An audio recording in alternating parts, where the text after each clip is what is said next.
Boa, boa, galera. Eu sou o Mestre Gunga e esse é o episódio de número 50. Vem pra roda, o nosso podcast voltado para capoeira. Olha só, passando aqui rapidinho só para lembrar vocês que é muito importante a participação de vocês em se inscreverem no canal, compartilhar, deixar um like.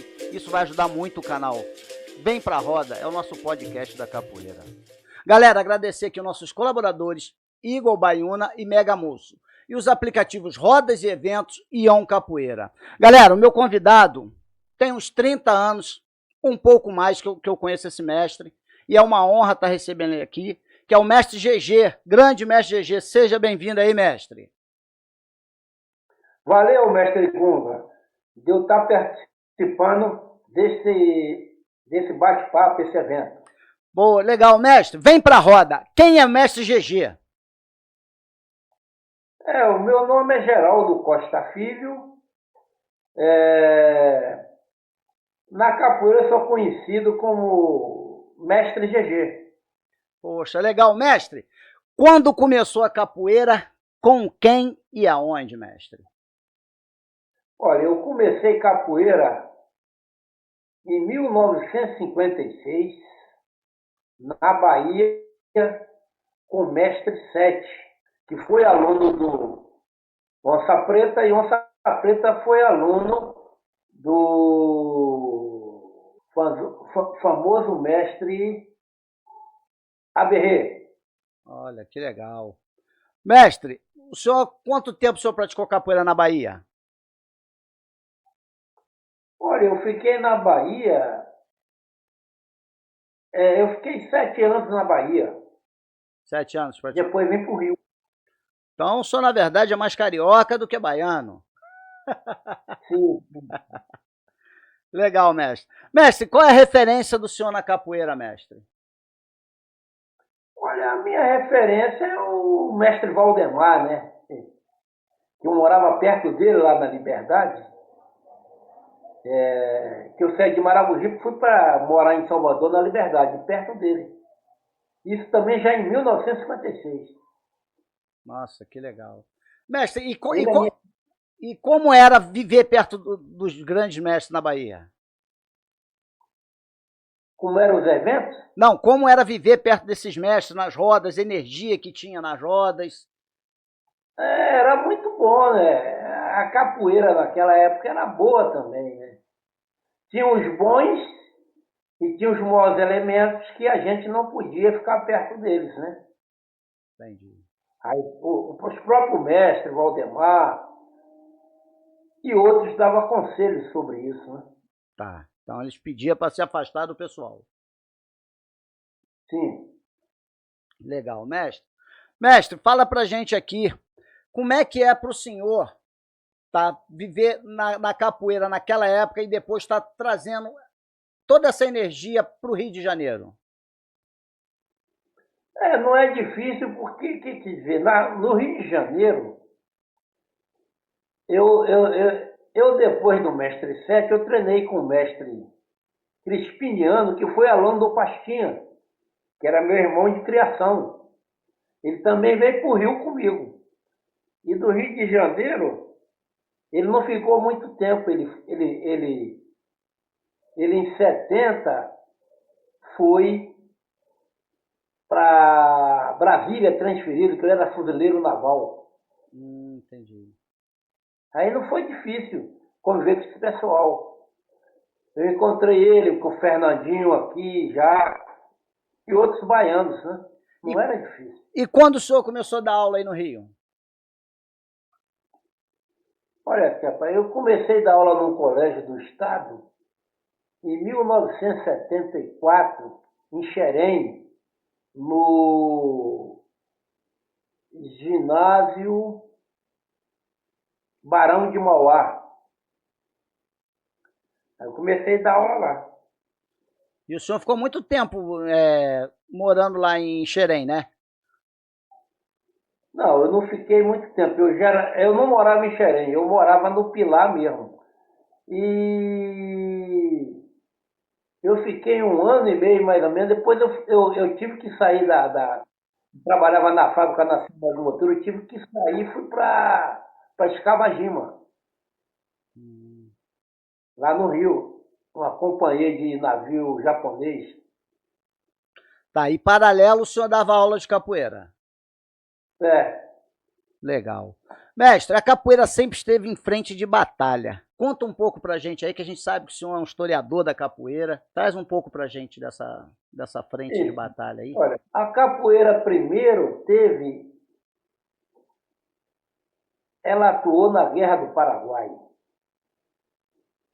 que em essa guerra foi em 1865, né?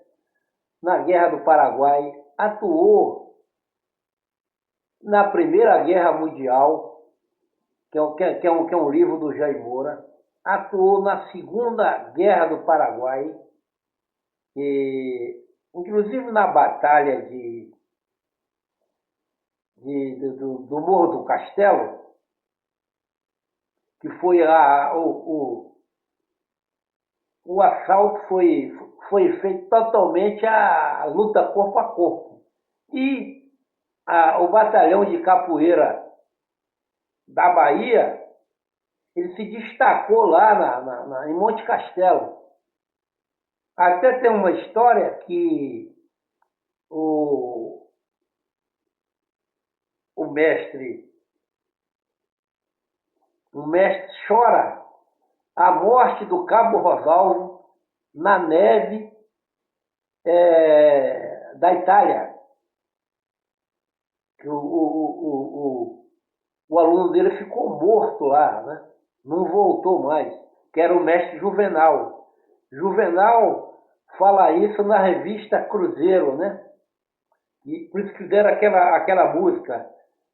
O, o mestre que me ensinou era o mestre do lamento. Soldado foi a cabo, de cabo foi a sargento.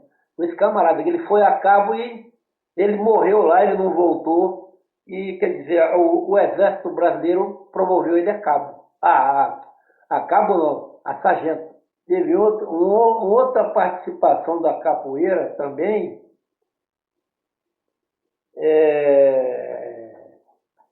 Quando o Brasil contratou uns mercenários, que eles começaram a fazer bagunça,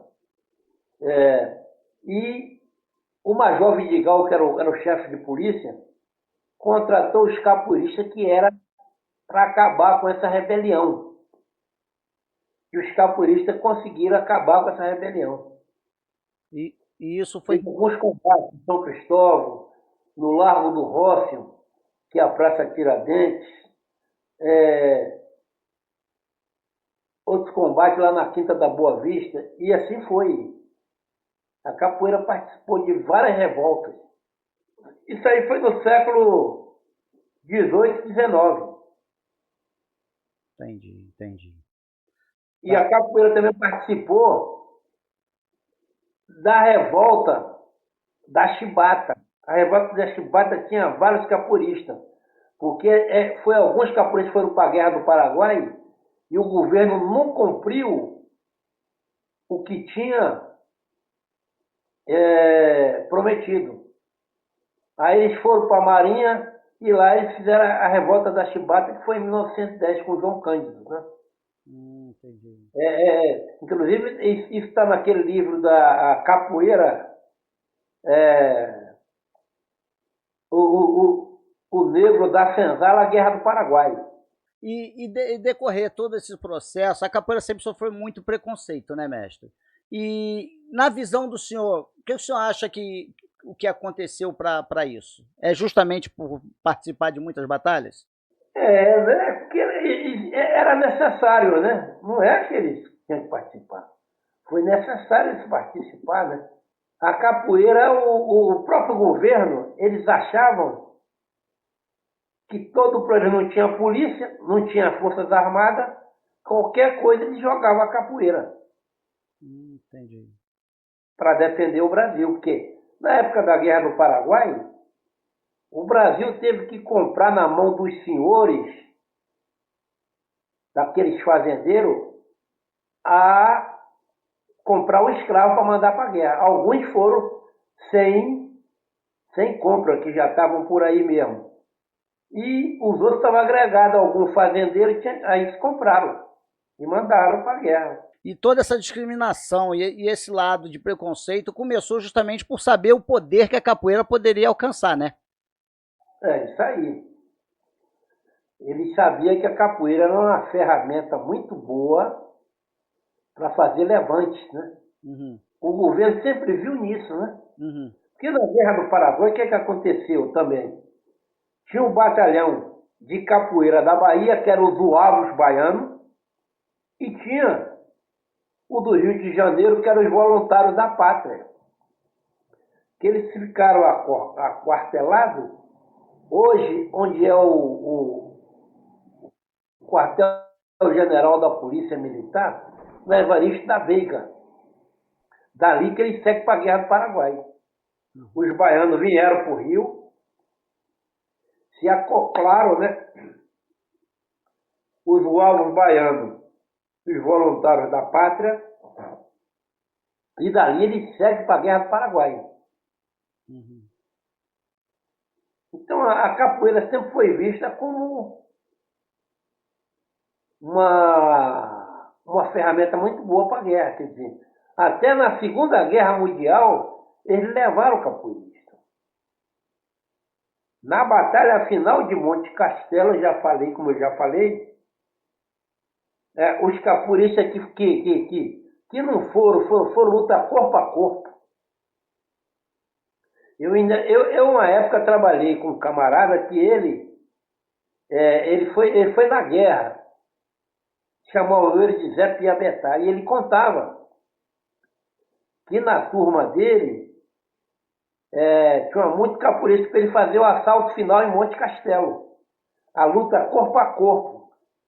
Ele dizia que o alemão, quando eles puxavam a faca, o alemão dizia assim: atira, atira, atira a faca não, a arma branca não, atira, atira. Eles preferiam levar a bala do que levar a facada. E esse cara contava isso para mim, né? E eu trabalhei com ele lá no centro do Rio. Ele, às vezes, quando via um avião, um barulho de um avião, ele se escondia debaixo Nossa, ele se escondia debaixo de uma mesa. traumatizado. De vez em quando o exército vinha pegar ele, que ele ficava maluco, né? Mas Entendi. trabalhava de carpinteiro. Mestre, como o senhor vê essa mudança da capoeira? O senhor viveu lá aquela época lá atrás e o senhor viu a crescente da capoeira. Como o senhor vê a capoeira de hoje? A capoeira cresceu muito pelo que era, né? Cresceu muito, muito, muito mesmo. E as Forças Armadas ajudou muito, né? Uhum. Porque quem leva isso para conversar lá na época com o presidente, o Médici, é o brigadeiro Jerônimo Bastos da Aeronáutica e o general Eurico Andrade Filho, né? Que leva lá e o Médici assina em 1º de janeiro de 1972. Não, ele assina no dia 26 de dezembro de 1971, um decreto, né? Que passou a vigorar 1º de janeiro de 1973, tirando a capoeira totalmente do Código Penal. Não tinha mais perseguição de maneira nenhuma. Porque esse negócio da capoeira ser proibida, ela já saiu no Código Penal, feito em 1940, passando a funcionar em 42. Mas ninguém sabe por que a polícia continuava seguindo a capoeira. Que no novo Código Penal feito em 40, ela já não constava lá como crime. Tá entendendo? Uhum. Já não constava como crime. E aí a ditadura militar na época selou isso. Eu mesmo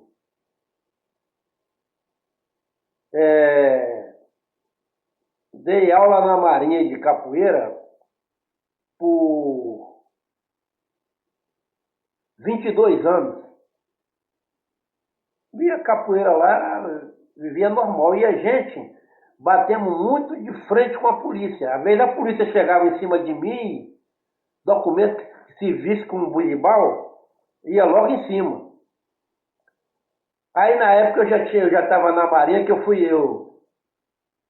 entrei na Marinha na Bahia, vim para o Rio de Janeiro, mas minha mãe, com o negócio de jogar futebol, ela era cozinheira do Botafogo e acabou me levando, me tirando da Marinha. Aí eu fui trabalhar.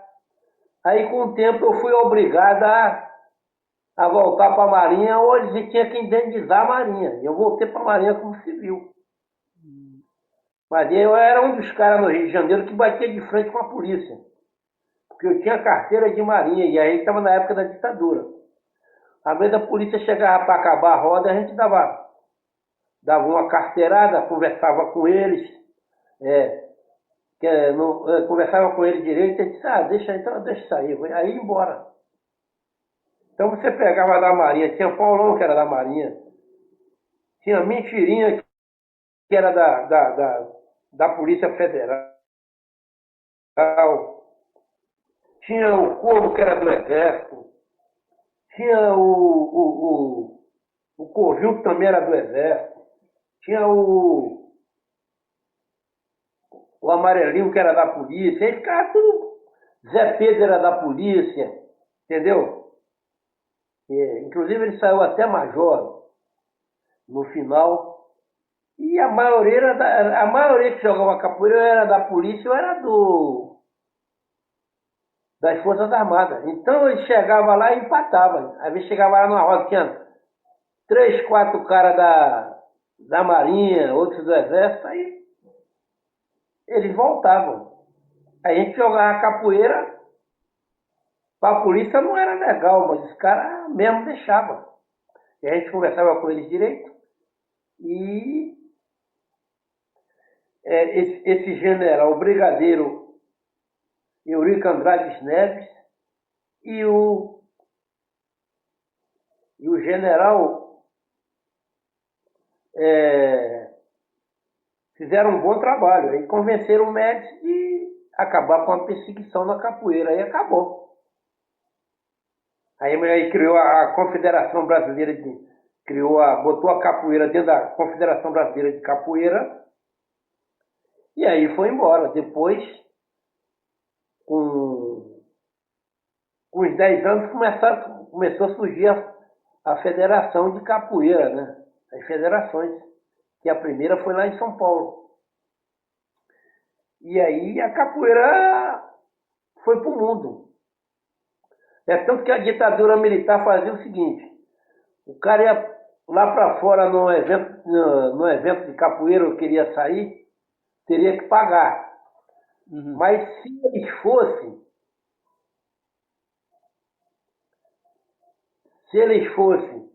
da Confederação de Pugilismo, não pagava essa taxa. Olha. Então, por isso que a capoeira deu aquele barco, muita gente foi para o exterior, né? Uhum. Começou em 70, né? E como o senhor vê essa crescente da capoeira de lá para cá? Como é que o senhor analisa isso? Analise para o Brasil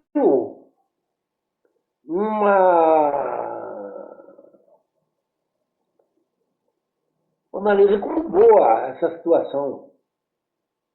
A única coisa que a capoeira não está bem, que eu acho, é porque o governo não botou a capoeira na escola. se botasse, a capoeira estava no mundo inteiro, que já está, né? Uhum.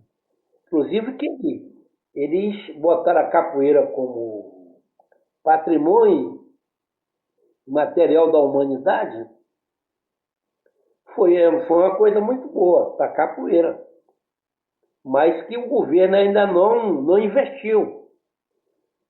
Foi botado com patrimônio cultural mundial, mas o investimento do governo zero, né? Para mim é zero. Entendi.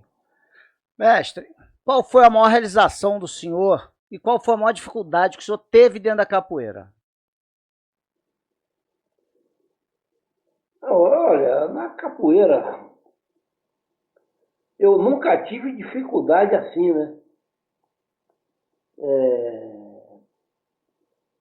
A minha dificuldade foi fazer um grupo grande, como muitos queriam, né? Não foi minha dificuldade. Eu dar aula onde. Eu dou aula aonde os caras não tinham dinheiro, era pobre. Chegava lá, não tem dinheiro para pagar, eu queria ficar treinando e tal. Ficava difícil, ficava com pena, né? Que eu fui um dos caras que tinha a minha academia própria, né?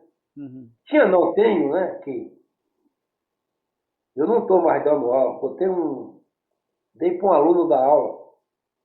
Uhum. A dificuldade foi essa, é você trabalhar com pessoas pobres que você não tem reconhecimento de nada, né? Entendi, entendi. Às vezes eles chegavam lá, não tem nem gás lá na minha casa, não dá para você arrumar um bujão de gás. Aí fica difícil, né? Você ajuda esses caras, esse pessoal o tempo todo, quando você vai precisar dele, não tem. Ele não pode te ajudar. É quem não queira, não pode. A situação ruim. Eles têm situação ruim.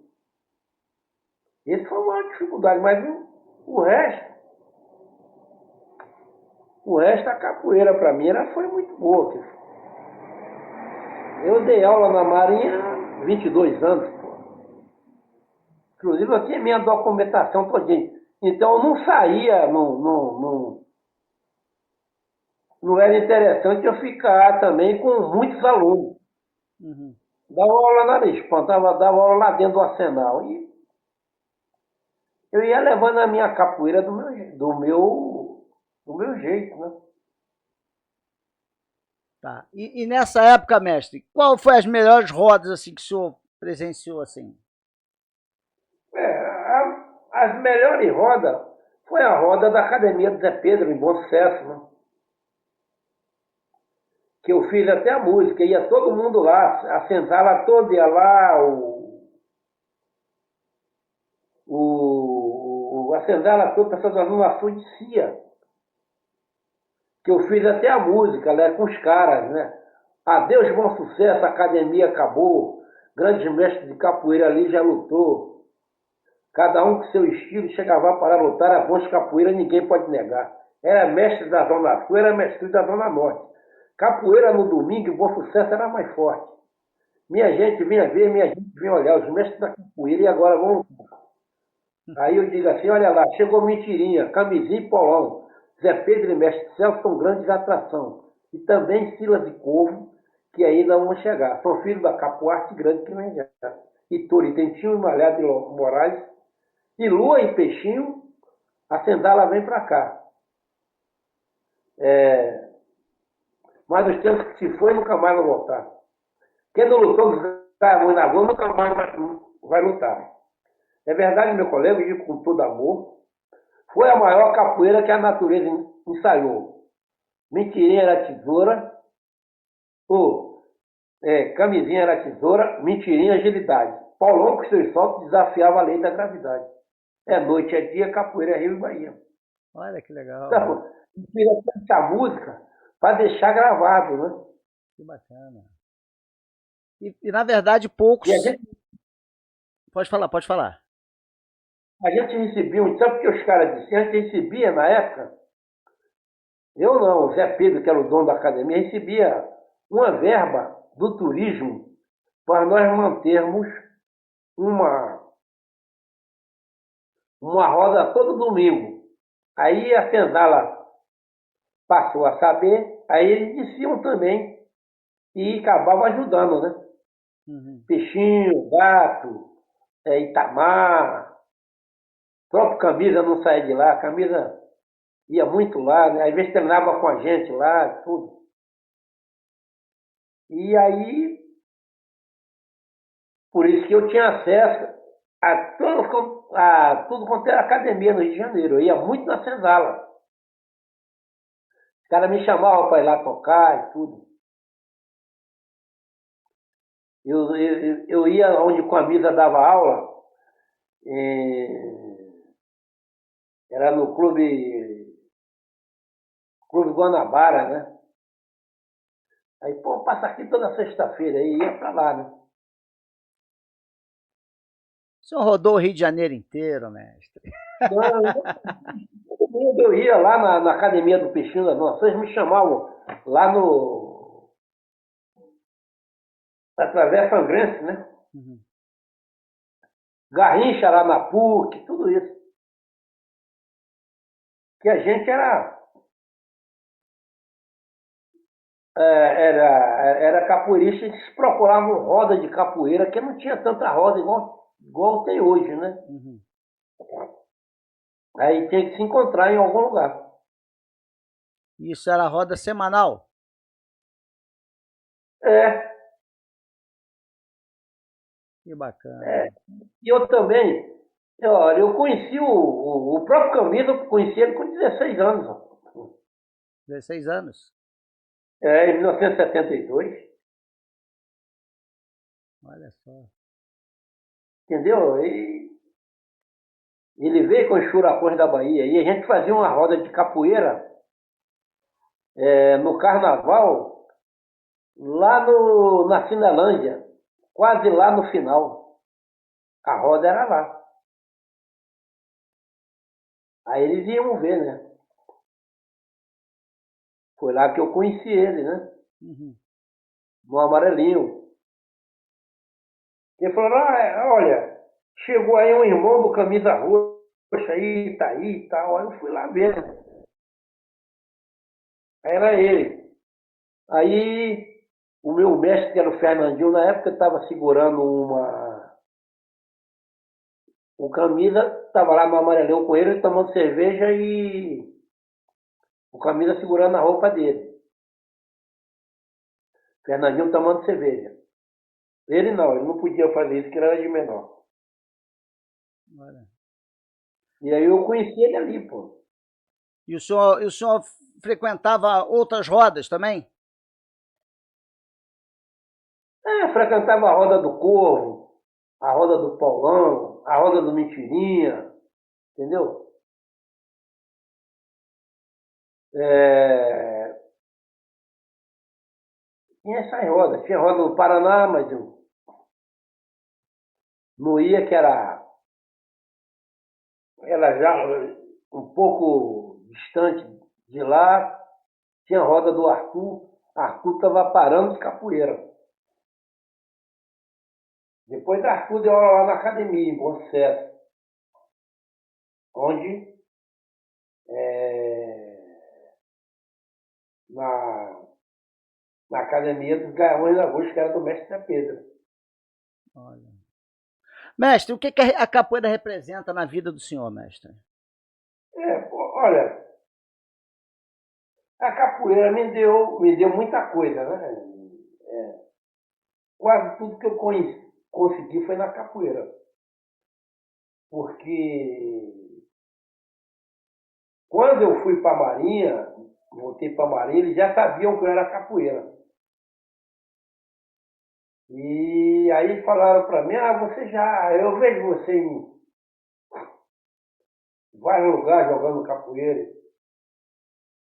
E você, eu não vou fazer nem exame médico. Vou fazer exame médico em você depois de 3 meses. você estiver doente, você vai embora. Aí eu fiquei lá, fizeram exame depois de 3 meses, eu já estava lá mesmo. Fiquei por lá e lá quando eu cheguei lá, um capitão de mar e guerra, chamado Pazito, falou, não, você pode dar aula aí. Aí eu trabalhava e dava aula lá. Ficava lá direto, né? Treinava de manhã, treinava meio-dia, treinava de noite.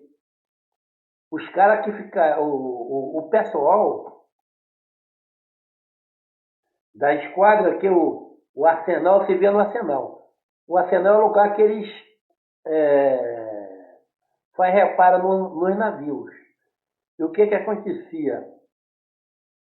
O pessoal que estava naquele navio que estava fazendo reparo, às vezes ficava 2, 3 anos, aí a gente tinha uma academia lá em cima e eles iam lá treinar.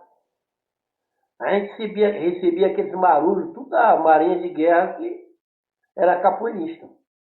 Olha que legal. Aí a gente jogava com eles, vários deles, né?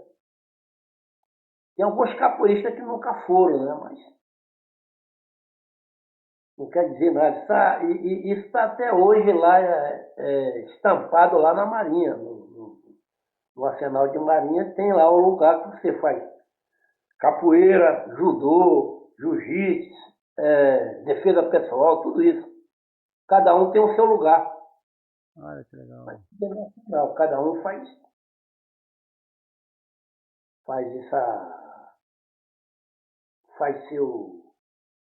seu trabalho lá. Poxa, que bacana. Mestre, tem alguma coisa que o senhor não realizou na capoeira e ainda tem vontade de realizar? Ou tem a vontade de ver na capoeira ainda? Eu acho que eu realizei tudo, né? Quase tudo. Sempre fica faltando alguma coisa. Eu estive lá fora em 13 países, não vou dizer que não ganhei dinheiro com a capoeira. Né? Depois que eu dei baixa da Marinha, dei baixa não, fui para. Parei de trabalhar na Marinha, eu comecei a viajar para o exterior, né? Então eu fui em 13 países. Fui na Inglaterra, na França, fui várias vezes, né? Na Espanha, eu nem conto quantas vezes, foi o lugar que eu fui mais, foi na Espanha. Então eu fui lá para fora, vi como é que era, morei lá,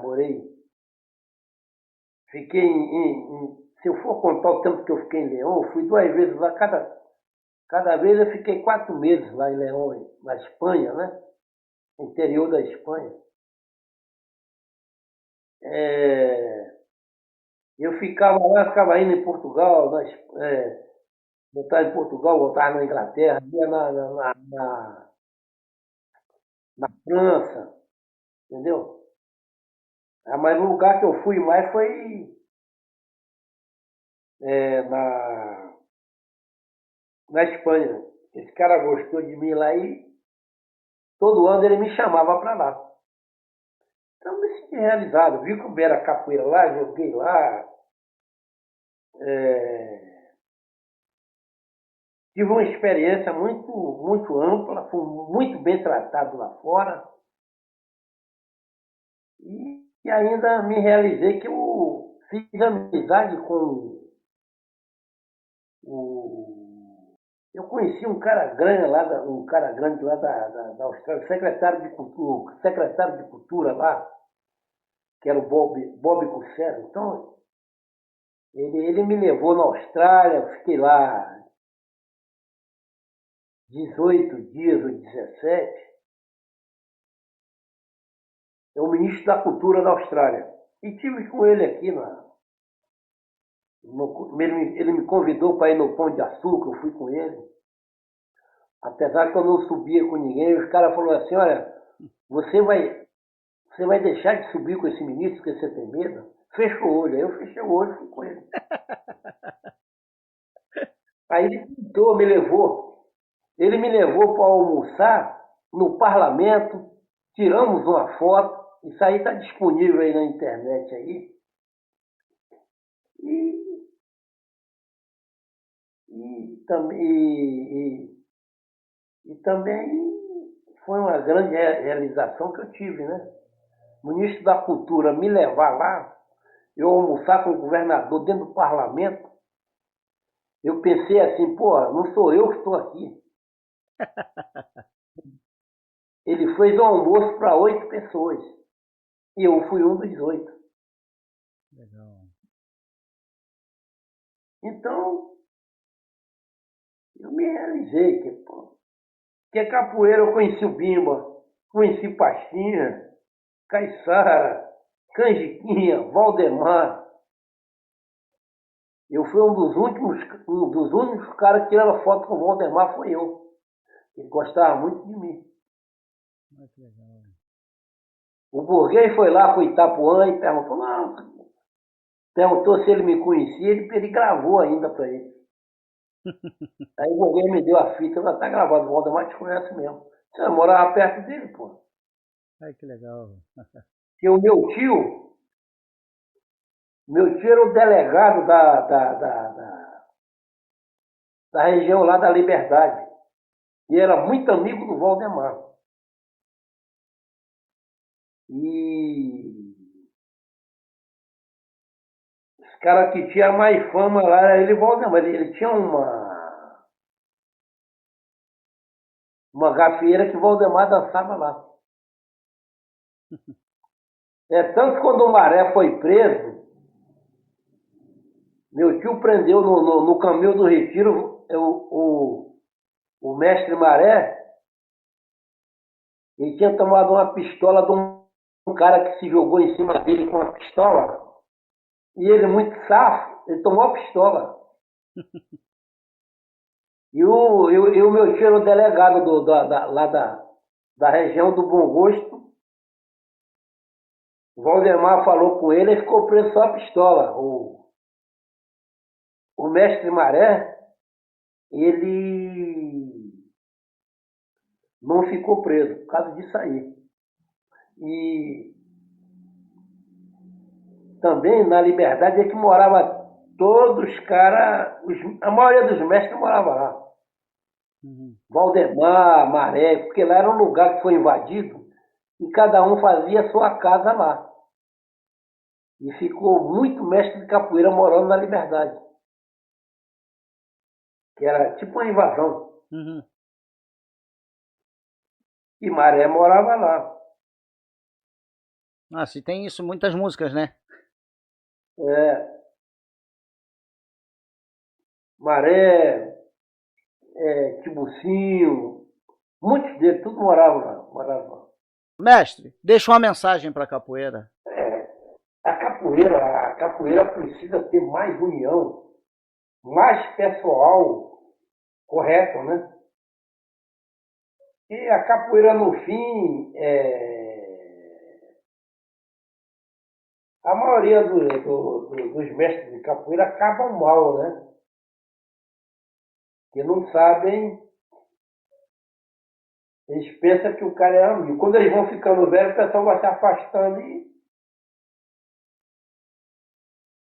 fica difícil, né?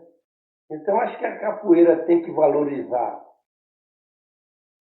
mais os mestres, né? E também os mestres têm que procurar se dar valor, né? Porque o problema da capoeira é que alguns caras são formados, né? Passa pouco tempo, os caras formam. Não é igual vocês aí, que foi formado pelo pequeno e quando sai lá, sai capoeira, sai capoeirista mesmo, não sai enganador. Então é preciso que o pessoal tenha mais coragem, não fique vendendo cordel, essas coisas, para a capoeira melhorar. Eu sei que é um capoeirista bom pra caramba, e não sou eu que falo, né? Aquele cara de Brasília mesmo falou, não, o Gonga é capoeirista mesmo. Não é enganador, não. Oh, agradeço, mestre, obrigado. Falou pra mim. O tiroteio não é enganador. E pequeno, com aquele tamanho, eu vi ele enfrentar grandes, né? Uhum. Mas vocês, choralão deles, são capoeiristas de verdade. Tem muitos que é de mentira aí. Por isso que às vezes não avançam.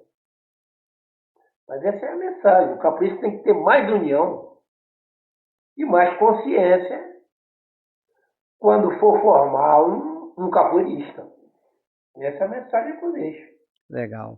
Mestre, muito obrigado. Que Deus lhe dê saúde, né? Muita proteção. E agradeço, senhor, do coração. E obrigado por ser meu amigo, mestre. Galera, Mestre GG fez, vem fazendo pela capoeira. E você, o que você faz pela capoeira? Fica aqui mais um Vem Pra Roda, o podcast voltado para a capoeira.